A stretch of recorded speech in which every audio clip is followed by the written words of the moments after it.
Welcome to the Channel Champions podcast, powered by Evolve IP, hosted by Zach Anderson. Today, we'll explore the always evolving landscape of the IT, telephony, and communications channel. If you are a trusted advisor, strategist, IT consultant, or sales engineer, this one's for you. Today's guest is...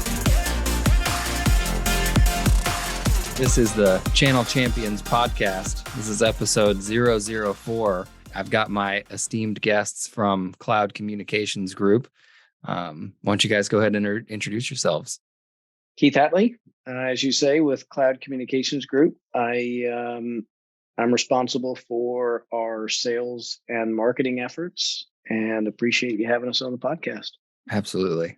And Chris Moffett, all responsible for operations, engineering, maybe some finance, some HR, whatever else goes on. So legal. Yeah. Happy Friday afternoon. Happy Friday. It is 5 o'clock, right? Yes, It is definitely 5 somewhere. o'clock. So Yes. Cheers, everybody. Cheers. Keith's drinking. What are you drinking over there? Sincoro tequila. Tequila. That's how you know you're from Texas, when you can just sip tequila like a boss. Yes. You heard what That's he right. said there, Chris. Yes. Like a boss. Yeah. Boss. Yeah. Yeah. Anyway, so, gosh, where do we start? So CCG, when you guys have been around for a while, you both have been in the channel for almost 30 years, you both said. So I just kind of wanted to walk through, what the beginning was like, how you both got into this crazy thing that we call the channel and just the technology space in general. But Chris or Keith, tell us how you both met. I'll tell you two maybe quick stories. Just, one as far as how I got into the industry, and then two, how we met. Because to your point, I think we've both been in this space for about 30 years. I spent more time on the direct side before I got into the channel, and then we certainly understood the value that we could provide through the partner side after having been on the direct side for a period of time. So, having said that, I was a direct sales guy for a company called AllNet Communications. I went and met with a recruiter that I said. She said, "What do you want to do?" And I said, "I think I want to sell pharmaceuticals." She wanted to know why, and I really had no reason why. But I did tell her I knew that I didn't want to sell copiers.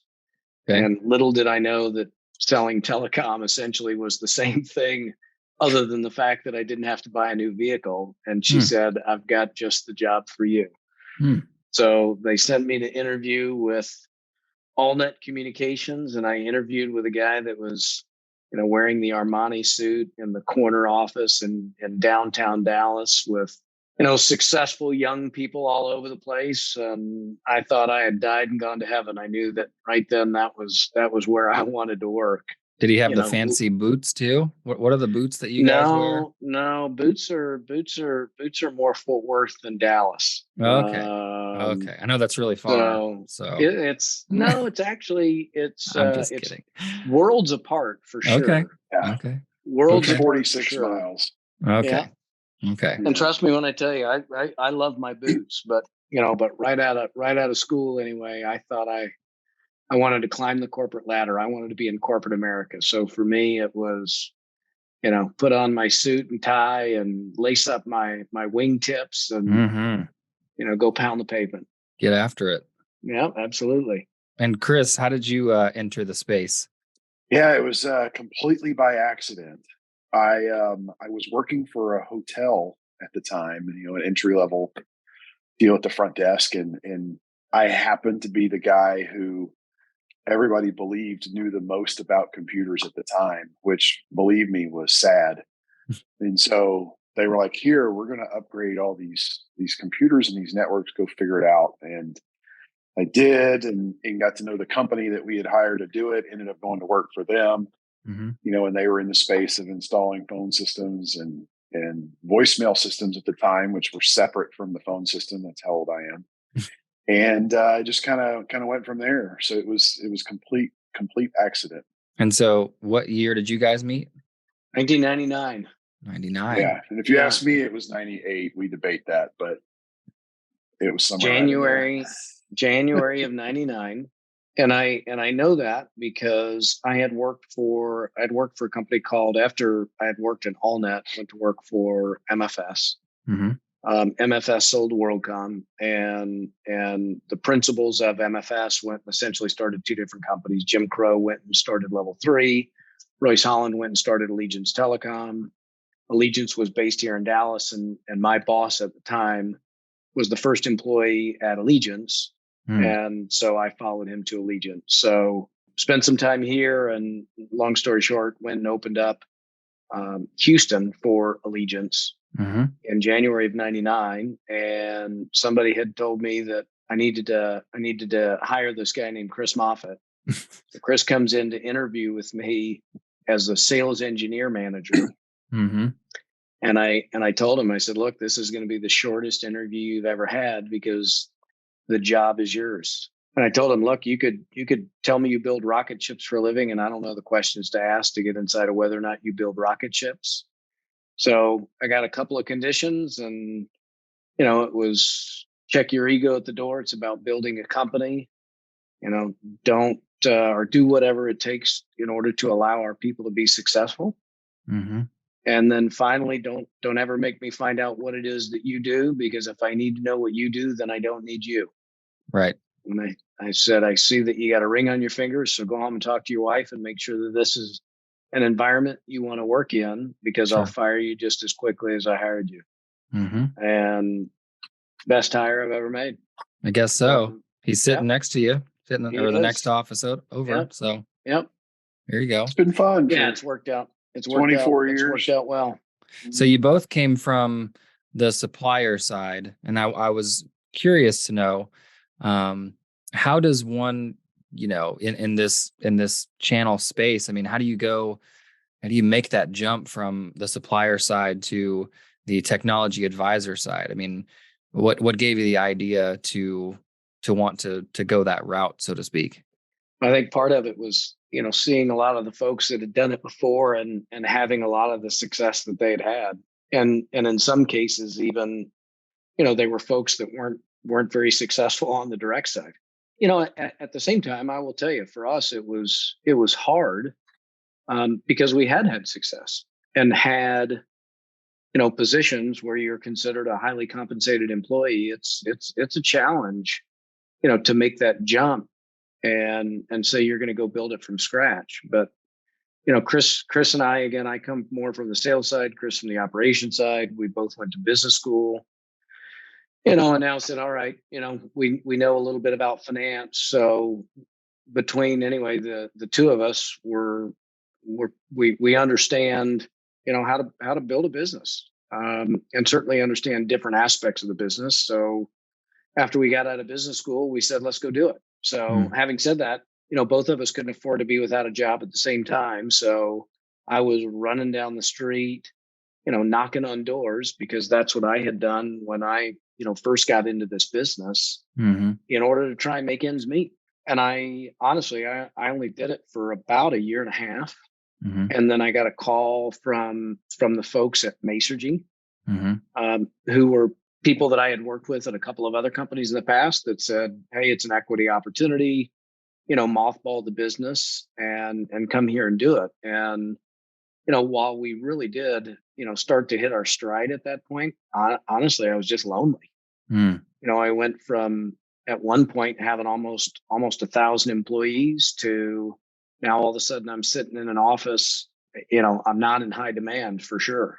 Sure. So it was an opportunity for me to get back to the leadership side of corporate America, which I certainly enjoyed. So I had a conversation with Chris and said, hey, this just makes sense. Let's mothball the business, and I'll go to this, to Masergy until there's a liquidity event, and then we'll, come back and do it together. So what I didn't know is after about 2 years, Chris then was going to call me and say, all right, I can't take this corporate stuff anymore.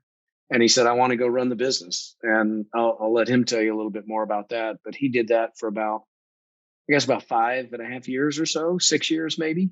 Oh, wow. Before I finished my stint at Masergy. Mm-hmm. And then now we've been back here together running the business for the better part of the last 4 years. So Chris, what was it like without Keith there, kind of, helping you run the business for those 5 years? Man, I got to tell you, it was pretty humbling. I got at the time pretty annoyed with where I worked, and so it was I just can't do this anymore. And it was pretty humbling because I'm like, I understand how this works. I think I've got a great message. Like, everybody is going to work with me. Everybody's going to buy stuff through us, and that's obviously not how it works. And so the first little bit of staring at the white walls, and it's like, man, like, why isn't my phone ringing? I don't get it. So again, it was an interesting experience. It was pretty humbling, and but again, glad we did it. I think I can speak for both of us. I think we're both glad we did it. Yeah. So what year was it when you guys came back together and kind of formally started back up? It was literally 4 years ago. Well, let me rephrase that. So when I went to Macergy, there was language in my offer letter that said, you've got to separate yourself from the business. So we did that, but it was, it stayed dormant for 2 years before Chris came back and then started running it. And then for both of us being back together, literally it'll be 4 years ago. I think technically July 1st is when I had left Macergy, or June 30th was my last day at Macergy. Wow. And I took a month off and then came back and started working in August. Wow. Actually, I don't even know if I took a month off. So I think maybe it was, anyway, took a little bit of time off in July. And, but as come this July, at some point, it will have been 4 years. Wow.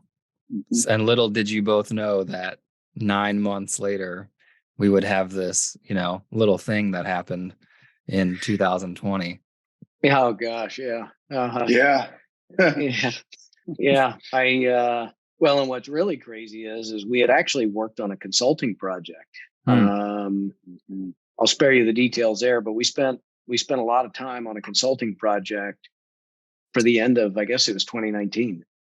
And before I left Macergy, it was so it was like, okay, I quit my corporate job. I buy a second home in Montana. And then we spent a lot of time on this consulting project that ultimately didn't bear fruit.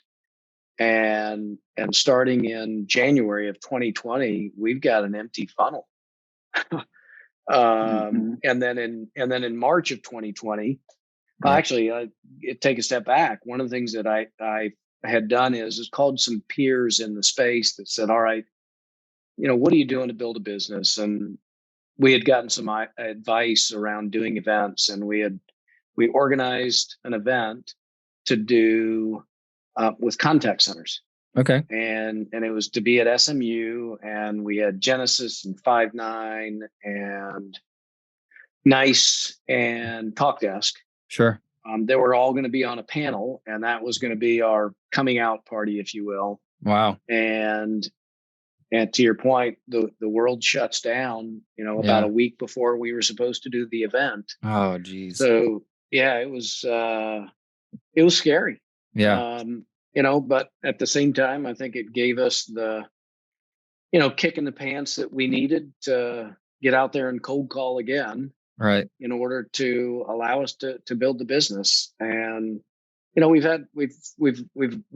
been fortunate and we've had a good run. And as a matter of fact, I would also say that COVID, honestly, in a lot of ways helped us because absolutely, aside from the fact that people then were procuring technology, it also allowed us to do business like this. Right. Right. We weren't having to spend a ton of money going out to, see our customers, because that's the other thing is a lot of our customers aren't based here locally.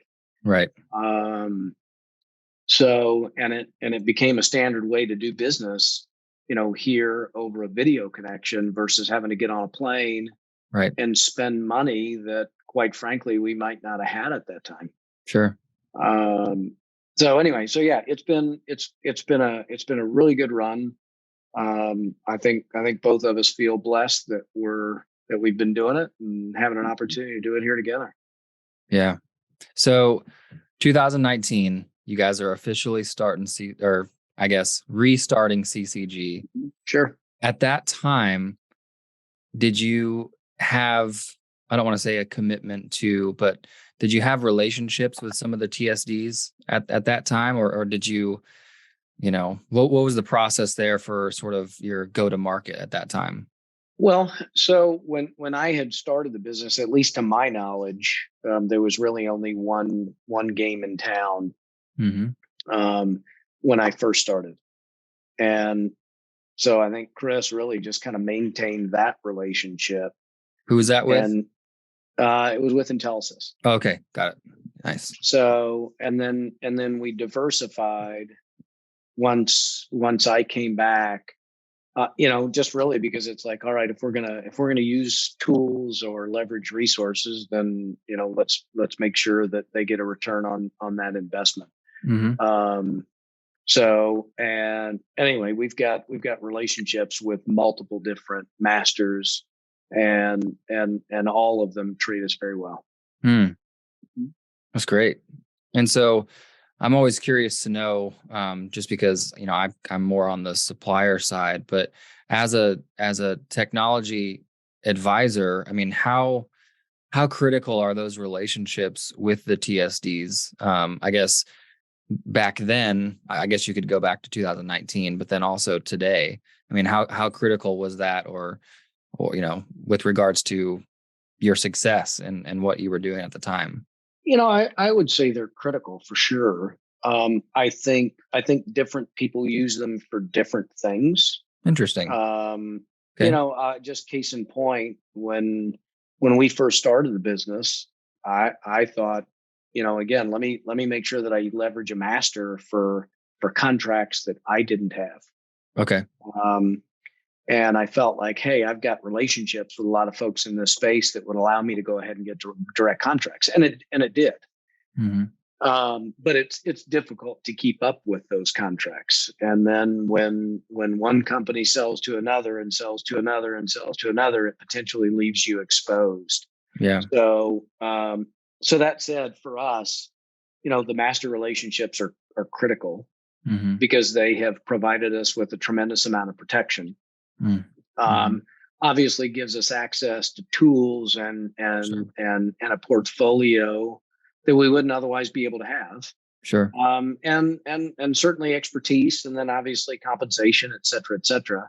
So I do think that different people use different masters or use masters differently. Fortunately for me, I've got a resource like Chris and other folks here in the office that are pretty technical, that sometimes, may minimize our dependence on some of those technical resources that a master provides a lot of other partners. So, but nonetheless, I think the relationships with masters are critical for a number of different reasons. Yeah. So since you do have Chris as your sort of technical resource at CCG, do you feel like that gives you a leg up over, I don't know if I want to use the word your competition in the space, but when you're having conversations with potential clients and you do have that in-house resource, I mean, how, do you think that gives you a leg up as well? Or do you think that other technology advisor companies can sort of leverage other resources like a TSD or like a supplier for that matter when they don't have that in-house technology resource? Yeah, I think it's a great question. I'd answer that probably a couple of different ways. One, I don't think that other people that do exactly what we do are the competition. I think if we have really a competitor, it would be a direct sales organization. Okay. Right. And further, what I think is I think the model sells itself. Sure. Right. Again, I may compete with, ABC company. But ABC company only sells ABC company. And even if ABC company isn't the right fit, they get paid to try and convince somebody that they are. So I think our clients really do appreciate the model of agnostic consulting. Sure. And that's really what we try and position ourselves as, and try and provide a product that allows us to act as a consultant.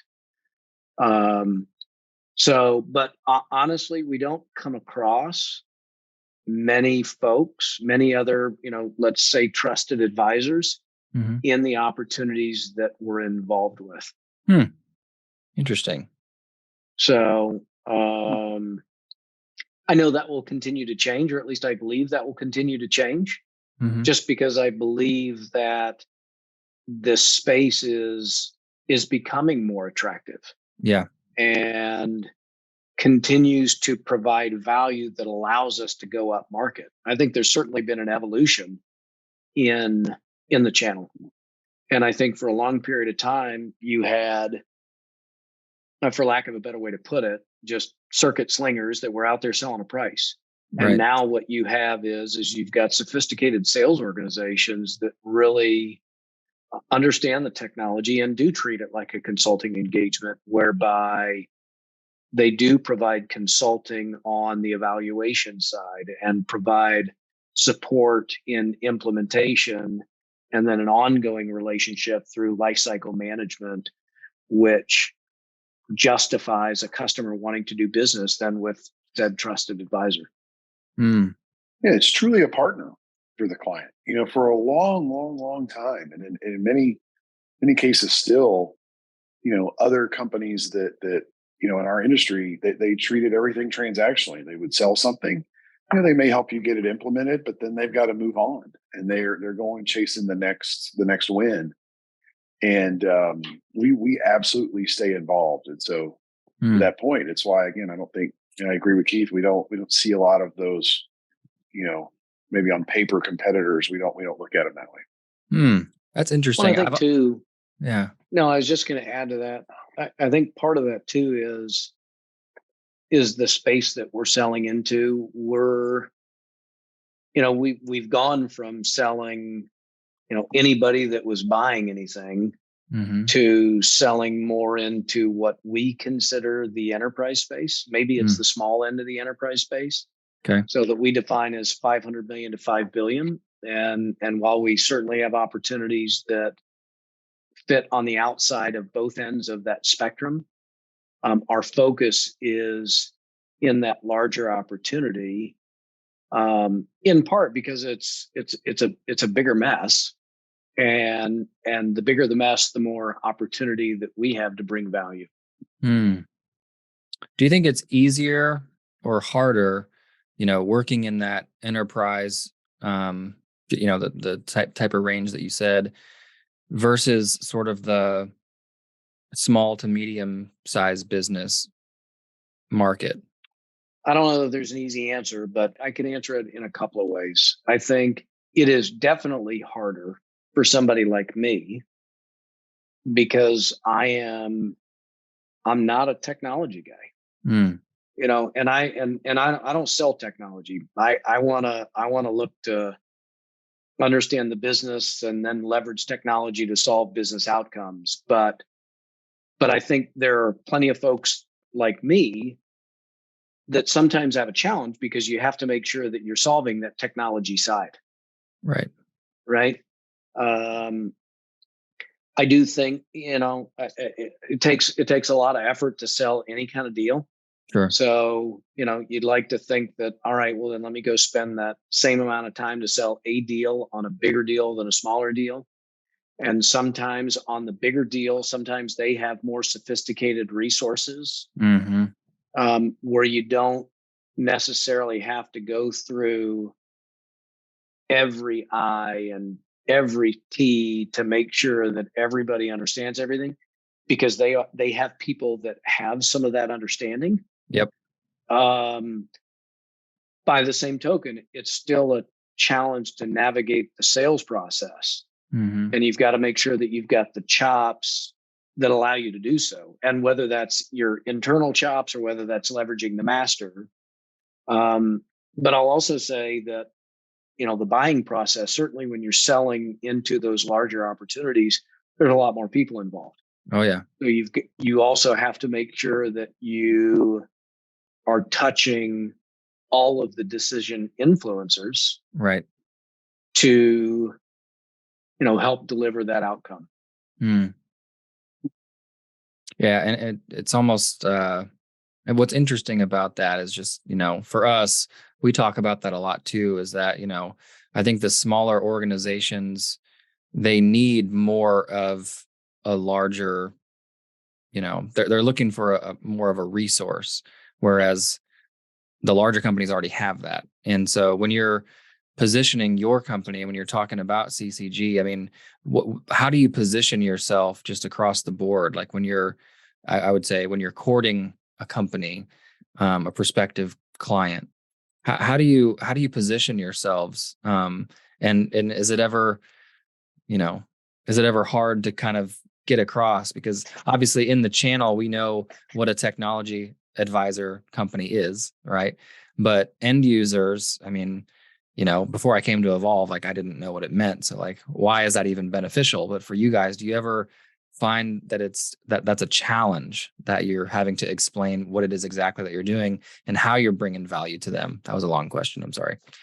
No, and the short answer is yes. It is hard to deliver that message in an appropriate period of time. Mm-hmm. Right. So if we've got a lot of time and we can show them, artifacts and provide them with different anecdotes and examples of what it is that we've done, then yeah, absolutely, it makes sense.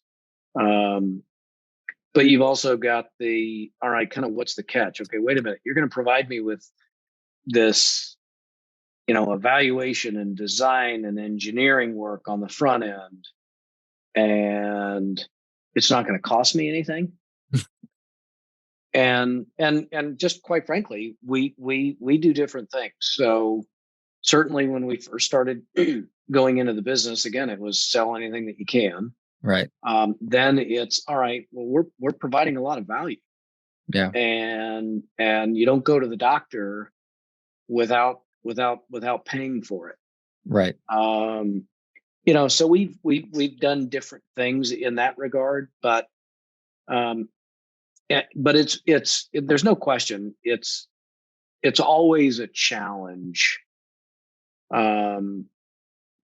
Just because sales is always hard. Mm-hmm. I think we're getting better and better at it in terms of communicating the different areas that we do provide value. Mm-hmm. So we're getting okay at it, but I'm not going to give you our secret sauce. That's fair. I wouldn't ask for it, but I am interested. I think it is interesting.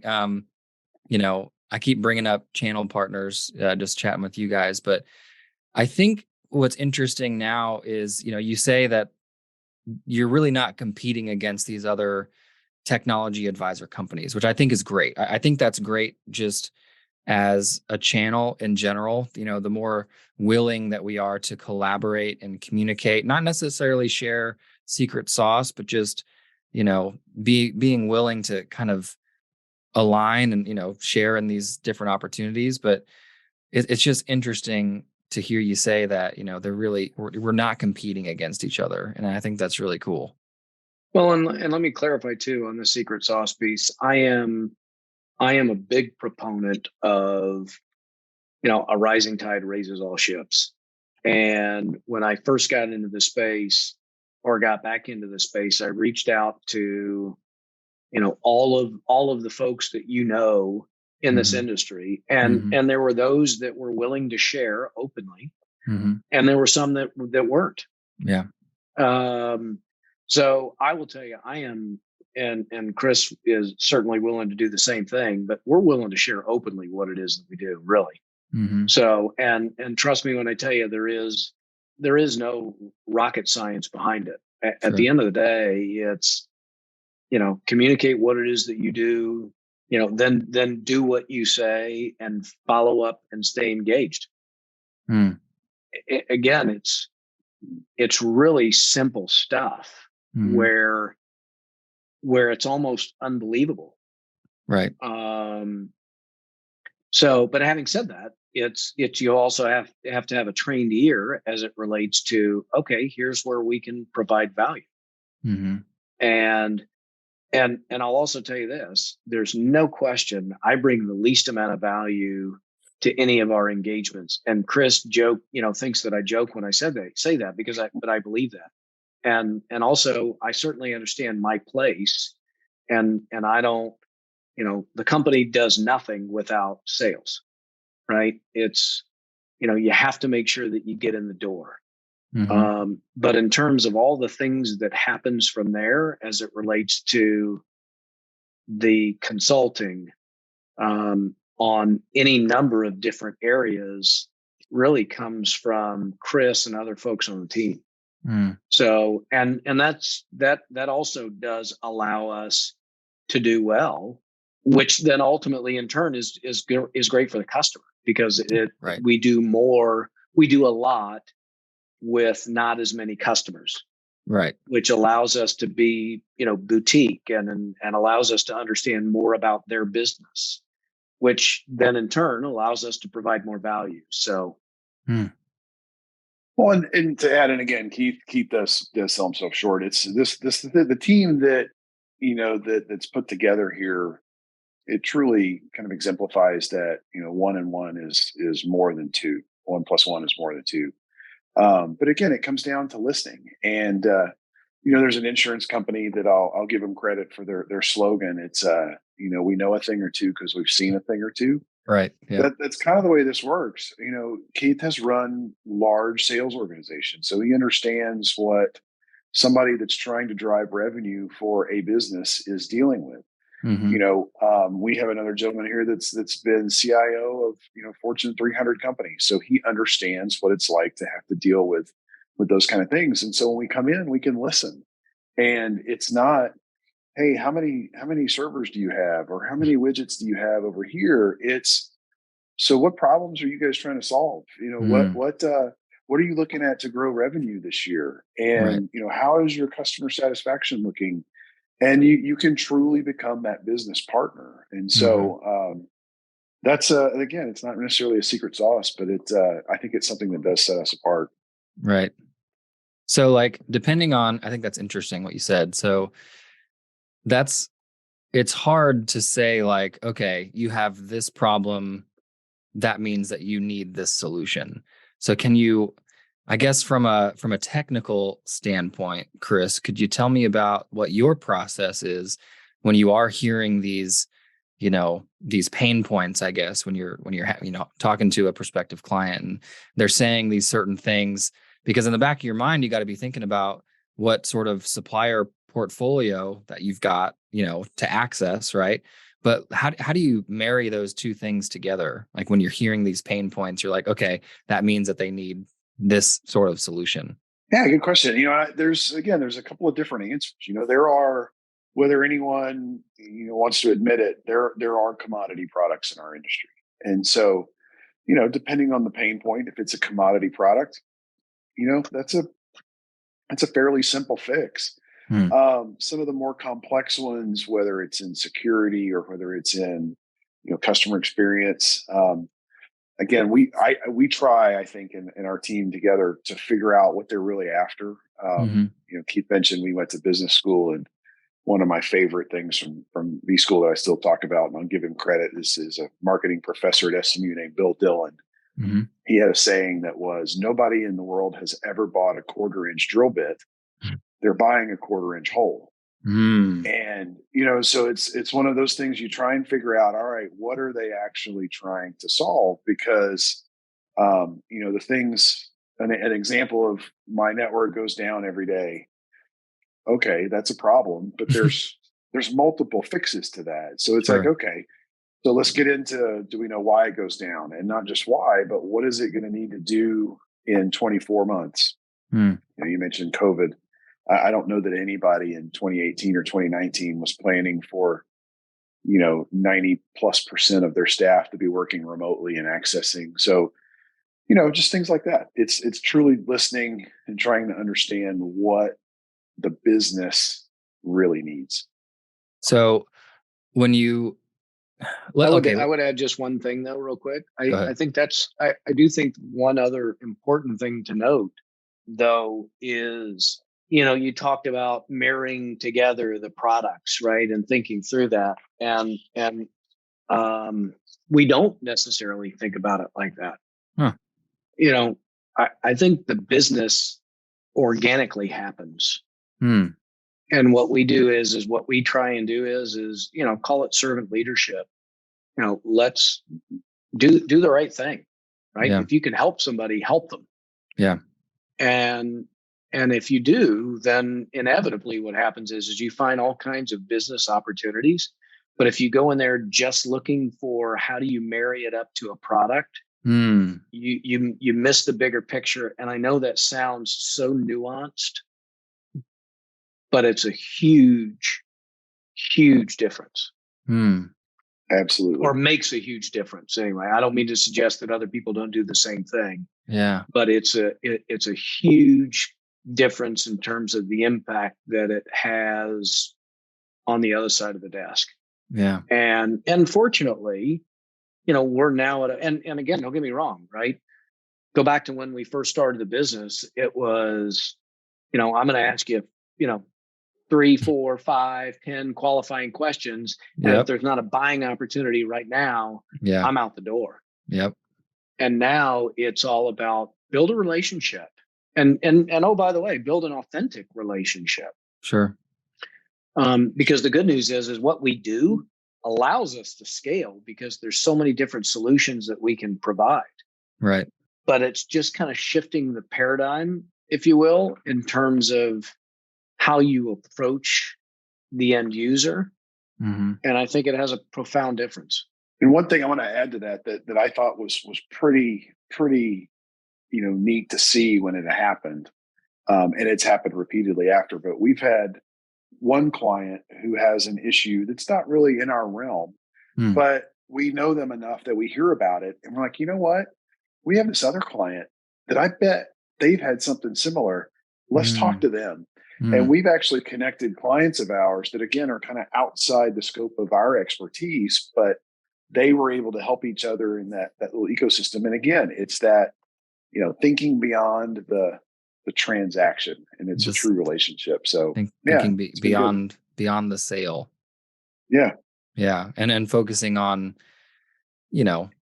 longevity of the relationship, right? Because I mean, how many other businesses would do that, would go out of their way to say, hey, I'm not quite sure about that, but maybe this idea could work. Maybe this, we have another client, like you just said, that has had that problem and they've actually fixed it. That's really cool. Mm-hmm. Yeah. We have told clients to do things that are, short term, not in our best interest. It's, hey, look, there's this other solution over here. It's a lot less. It may not have, a lot less expensive. It may not have all the bells and whistles, but you don't really need all these bells and whistles. So we think this is the right thing for you. And we've done that. We do that, regularly when appropriate.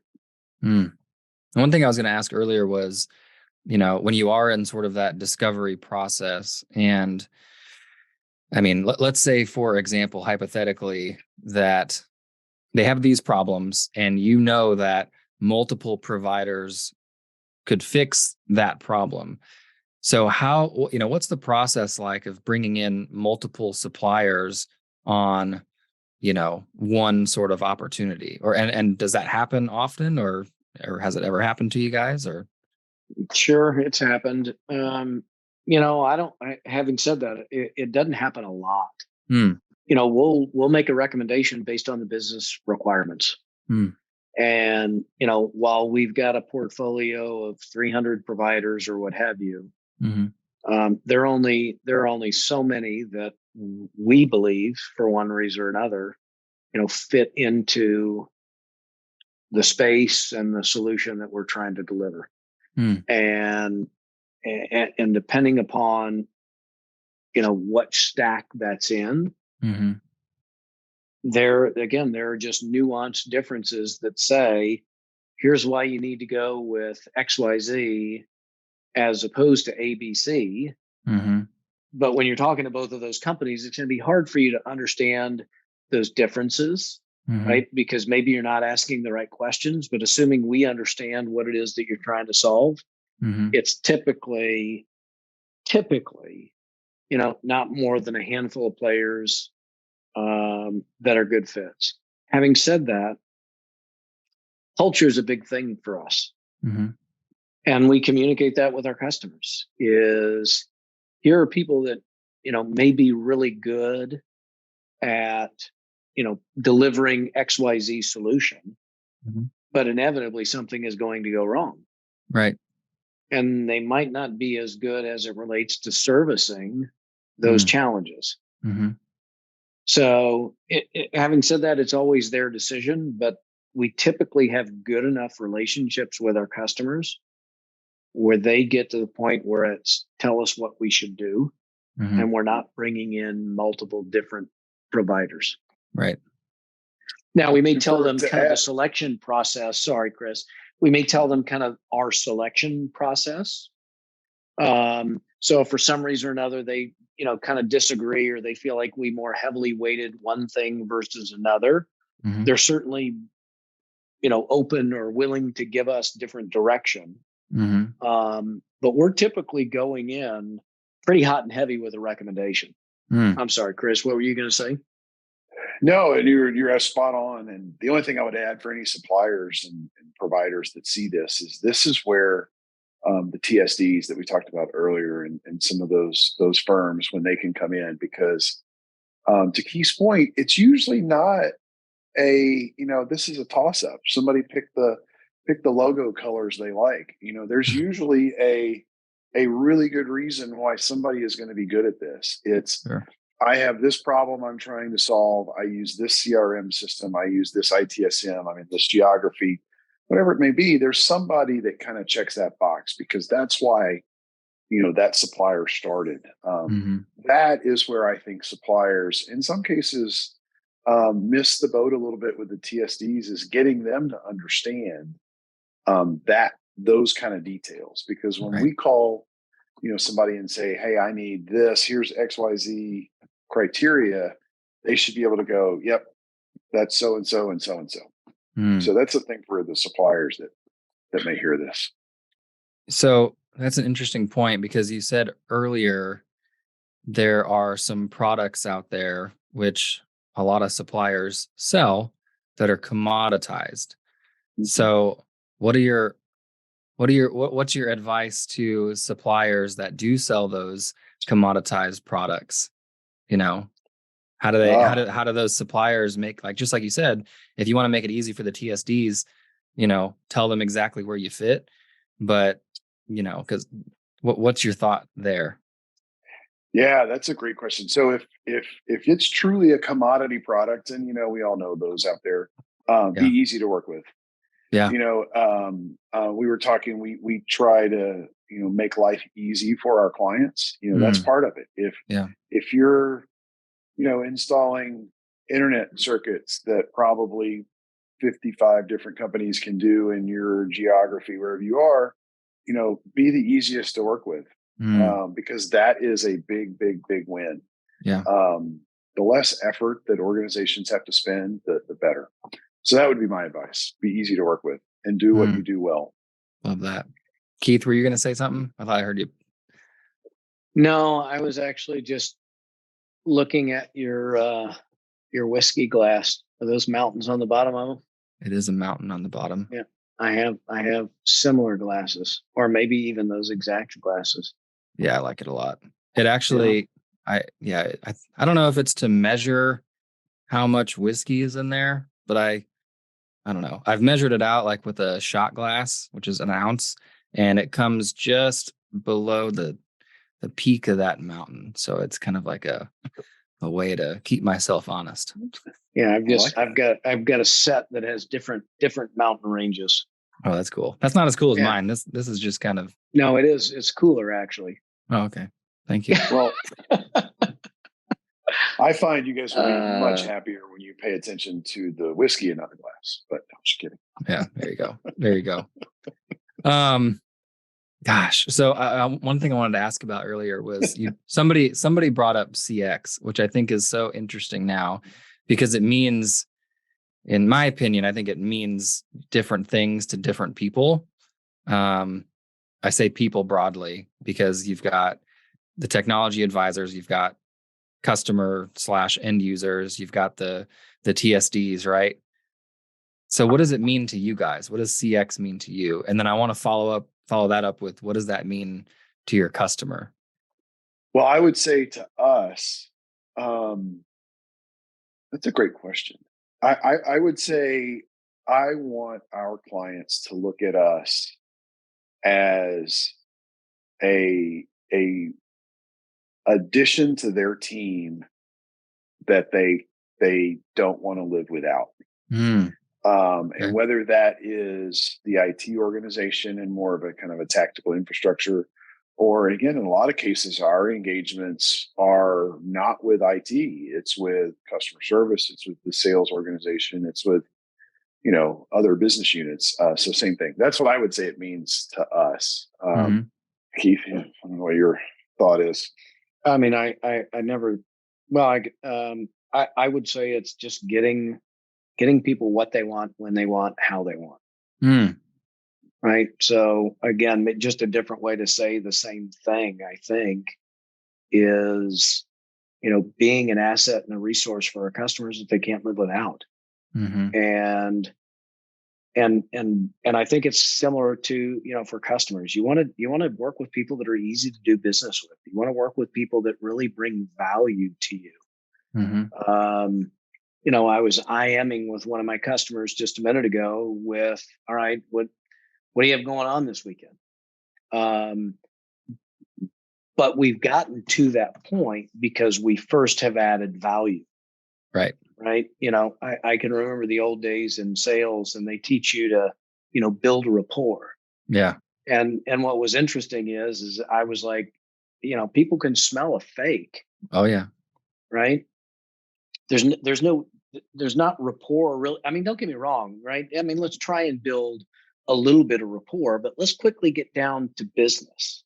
Right.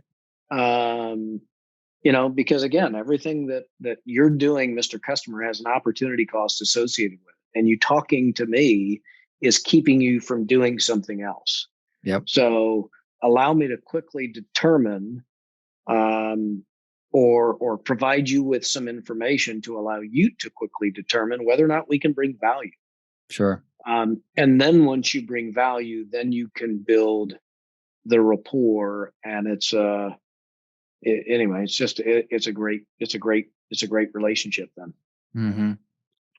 Yeah. People smell, or that people can see through bullshit. Right. That's right. Yeah. But what's also interesting today is with all, as far as consumers go, like how people buy things, you've got Amazon, right? So if it's me and I want to go buy a shirt, right? I'm going to go on Amazon and I'm going to say, I want a blue or pink polo, right? And then I'm going to look at all the reviews that I can on this shirt, and then I'm going to make that decision for myself. So knowing what we know now about how consumers buy things today, has that affected how technology or IT leaders purchase solutions? Like, has that sort of, are they buying the same way as like a typical consumer? Yeah, I don't know. Yeah, sorry, Chris. I mean, I'll tell you, my first reaction to your question is, number one, we're not selling to the consumer, right? But I understand your question. Two, in the space that we're selling into, these folks have to justify the decision that they're making. Sure. Right. So they're having to go to an executive committee or steering committee or board of directors that says, here's what it is that they're doing. So, I mean, certainly there's some subjectivity in it. But what we try and do is make it very objective, right? Understanding what those requirements are. Again, there may be some subjective component to it, but allowing those, decision makers to support the decisions or the recommendations that they're making with objective data and objective information. Interesting. Yeah, I would say in the light of how people purchase, because to your point, you can go online to buy that shirt at, I'm going to guess, thousands of different places if you looked for them. Sure. I think it comes back to the service of setting people apart, and I think at least in my personal experience, I've started to see where things are purchased, and some of that online shopping is now paying attention to, all right, this one can actually get it here, Amazon, it shows up on Prime Day or whatever. Right. So I think with that, I won't say that we've seen technology leadership pay more attention to quality. I won't necessarily phrase it that way, but I think it's almost a discussion about their purchases are leading with quality, because I think they understand that if I don't deliver or this solution doesn't deliver, it is absolutely detrimental in the business. It's not enough to just simply have something that looks and sounds good, out there on the web. We have to actually deliver. And so kind of, I think to what Keith was saying, you've got a lot more focus on, justifying, here's why we're doing what we're doing. Here's the positive to the business of what we're doing. Right. And truly measuring that back to the customer experience. Right. What's interesting to me is you can go on Amazon and see this thing has 10,000 reviews, right? So one would say that subjectively, those 10,000 people thought that this thing was great. But I wonder at what point with all those reviews, does it not become subjective or anecdotal? Does that make sense? And I'm wondering how that will correlate with how people would buy technology. Like, instead of hearing about how great it is from the actual supplier or from the technology advisor, I wonder what that's going to turn into down the road. Like if outside reviewership is going to play a bigger role, or is it more like today? I think a lot of it comes down to the relationship that, for example, you guys would have with different suppliers and stuff like that. But I just think it's an interesting time. And I'm curious to see what it's like, say, 5 years from now, what the consumer type is and how they actually buy things, specifically technology in the channel. Yeah, reviews are an interesting one. And it actually, that analogy of like an Amazon review or a Yelp type review, I would say is an argument in favor of working with someone like us. I will take, and I think most people would be the same, we would take a review of a product or service from a friend as a ton of weight. Personal example, today, I had to have a new key fob made for my daughter's car. And, I had the choice of going to the dealership, which wanted to charge me $612. And so I sent a text message to some of my friends, hey, anybody done this? And somebody came back, oh yeah, these guys are great. They did it. It was half the price. Nice. So I think that's kind of the value with us is, we build those relationships with clients and we give them that review and that experience, but from a trusted source. Yeah. So, which I think is hard to replicate, in the quantity that, again, 10,000 reviews on an Amazon product or whatever. I mean, it would take you, I don't know how long it would take you to read that, but longer than I think anybody is going to take. Yeah. Well, and I think for your customers specifically, from a CCG standpoint, I mean, you have the advantage of being in the space for 20 years or almost 30, right? So that's not subjective or anecdotal at that point. But if you could, going back to when you first started CCG, I mean, what sort of advice would you give to your younger selves starting this new company when you don't have that, I would venture to say objective experience, right? Or that sort of objective knowledge of what you deem to believe is best for the company, for the customer. Like what do you What advice do you give to yourself back then when you don't have that resource?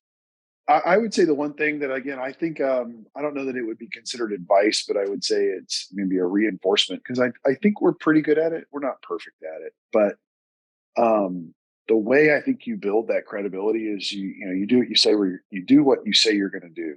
Mm-hmm. We've had instances where, client, I'll follow up with you by the end of the day with the answer. And we don't have the answer by the end of the day, but there's a phone call made that says, "Hey, I told you I would follow up. I don't have the answer, but I wanted to touch base and let you know that we're still working on it." Yeah. So you keep your word. So I think, maybe not necessarily advice, but a reinforcement, because we try and do that. Again, we're not perfect, but that's what we strive for. Sure. I would say we're pretty close. No, I was going to say, we're, as it relates to doing what we say we're going to do within a period of time anyway. I mean, that I would say that's just part of our culture, but your question, was, how do you objectify it? I think it's really all, I mean, certainly there are some subjective pieces to it, but it's just really making sure that you've documented the requirements and then being able to substantiate how somebody does or does not meet those requirements. Yeah. Now, having said that, to Chris's point before, there are some commoditized products out there. Mm-hmm. Well, then it boils down to, all right, well, do you like the account management team better? Sure. Or do you like the pricing better? Yep. Or do we have higher level relationships anyway, that will allow us to get something done in the event that, normal channels don't allow for appropriate resolution? Mm-hmm. But I also think that by and large, those are the same things that we've always done. Be able to support what it is that you say. It's like everybody's got a boss, Mm-hmm. right? So just make sure that you're making that person that you're working with look good in front of their boss. And typically, if you can justify a decision, whether or not they agree with the decision, but at least if you can walk them through, here's the data that we've reviewed, right? Here was the problem that we looked to solve. Here's the process that we went through to solve the problem, the data that we reviewed, and here then was the outcome. That typically puts people in a good light. Yeah. Well said. All right. Well, we've gone about an hour and it has flown by. I have one more thing for you guys.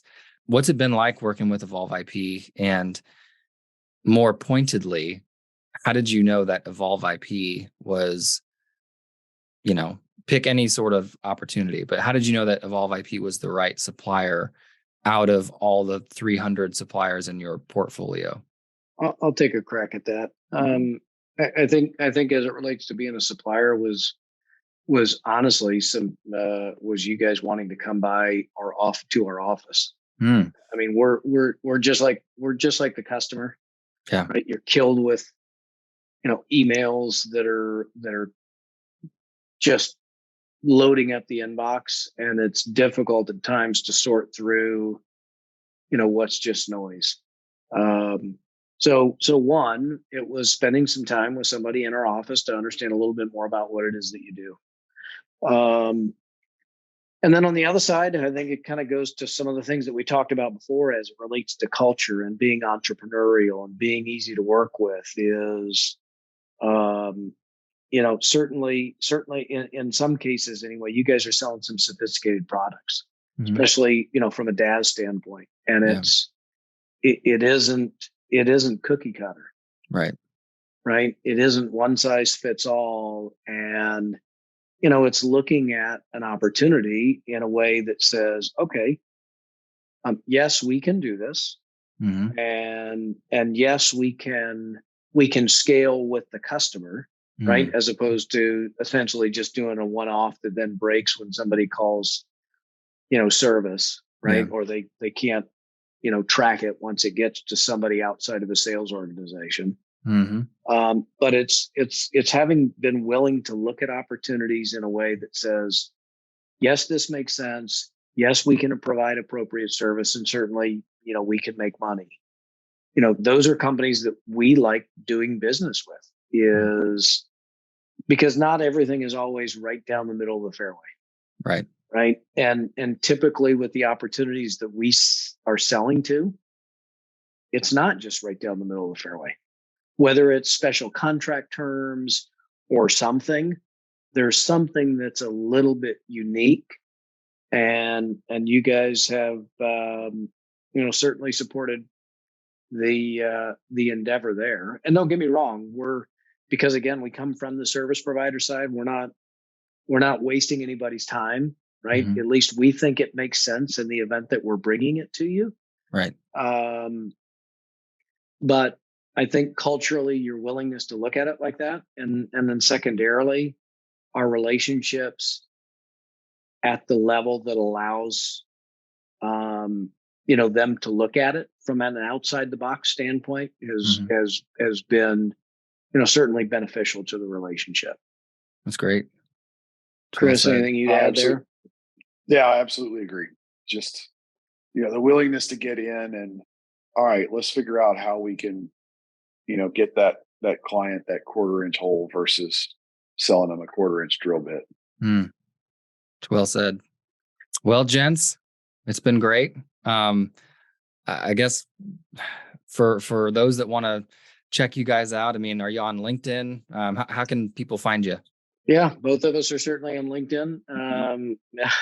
We've actually recently hired a marketing firm, so hopefully they'll be doing a good job and will make it a little bit easier for people to find us and understand some of the different things that we do. But yeah, we're certainly available on LinkedIn and on the web at cloudcom.net.